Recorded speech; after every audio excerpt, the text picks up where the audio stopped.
How to get Spotify premium subscription for free.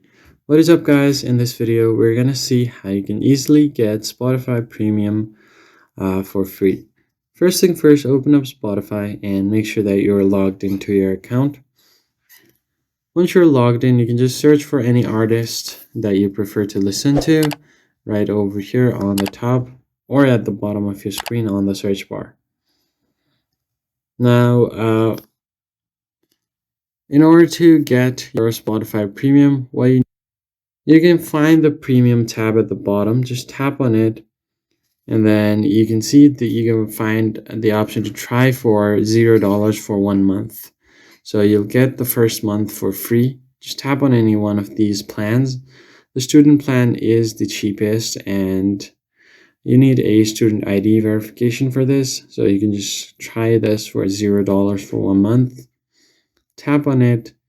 You need to add your card details over here. Tap on next. Verify your student ID by Share ID. I'll just go ahead and click on this random stuff. You need to select what you are paying with, whether it's your Spotify or Google Play. That's pretty much it, guys. I hope this tutorial was helpful. Hit the like button below and subscribe. I'll see you guys in the next one.